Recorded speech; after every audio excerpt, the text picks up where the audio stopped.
Hey everyone, and welcome to a guide for Kingdom 2 Crowns. This time we're going to be looking at a few tips for the campaign, so let's get started. First I'm going to cover some basics to do with recruiting. Throughout the game you're going to need to recruit vagrants to grow your kingdom and strengthen your defences. You find vagrants at their camps in the forest, where they spawn every few minutes until there are 2 at the camp, and more will spawn after these have been recruited.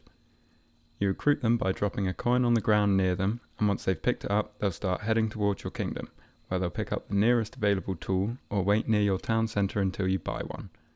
Vagrant camps will despawn if you cut down the nearest tree on either side of them, and only a few vagrant camps spawn on each island, so be careful not to cut down either of the nearest trees unless you're absolutely certain that you no longer need that camp.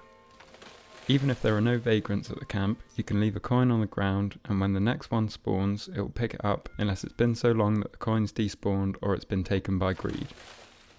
Once you've recruited vagrants, you need to decide what tools to give them.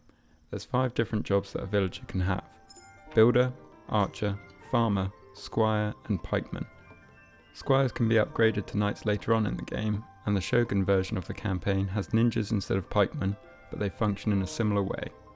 As you'd expect, builders will build and upgrade any structures that you pay for, but there's a few other jobs that they do as well, like cutting down trees, operating catapults and moving the bomb.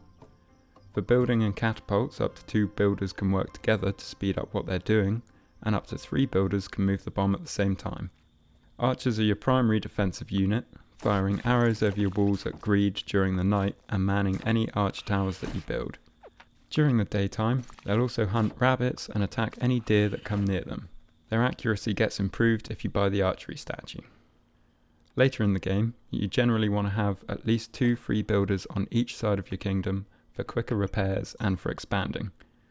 Most villagers should be made into archers though, as they're key for defending, a great source of coins, and you'll need plenty to join your squires and fill your towers later on in the game. If you have any farms, make sure you've got as many farmers as they can have, so you're earning as many coins as possible.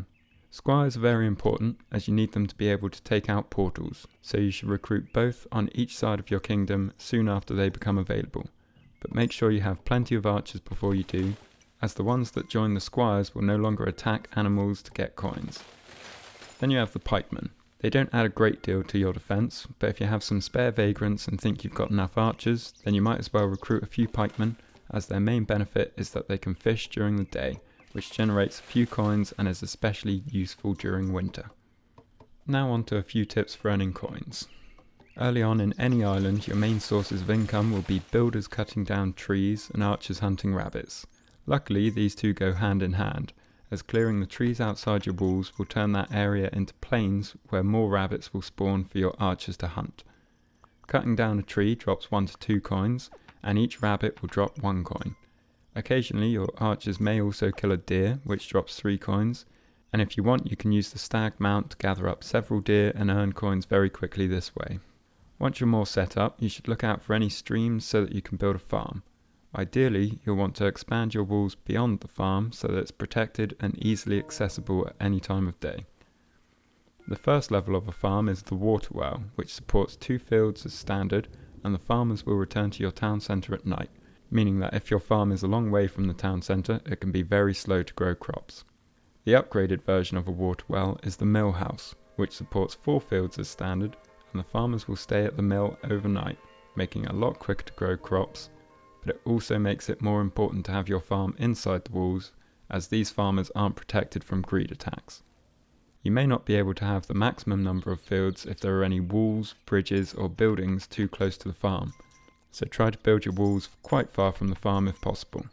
If you have the scythe statue active, then your farms can support 2 additional fields, meaning that a mill house can have up to 6 fields. Only 1 farmer can work on each field, and it takes a bit less than a day for a set of crops to mature and get harvested, dropping 4 to 6 coins each time. So if you have a mill house with the scythe statue active and all 6 farmers working, then you'll get between 24 and 36 coins each day. One final way of earning coins is the pikemen. During the day they'll use their pike to fish, usually catching around 3 fish a day, though this can vary quite a lot, and each fish drops 1 coin. After a while their pike breaks and you'll need to buy another one, but as they only cost 2 coins, this isn't really an issue. Winter is quite a bit different for earning coins, as animals stop spawning and farms stop growing. I've covered surviving winter in another video, so I won't get into that here. So that's everything for this time. If you're looking for more tips and tutorials, then check out some of my other videos, but until then, thanks for watching, and I'll see you next time.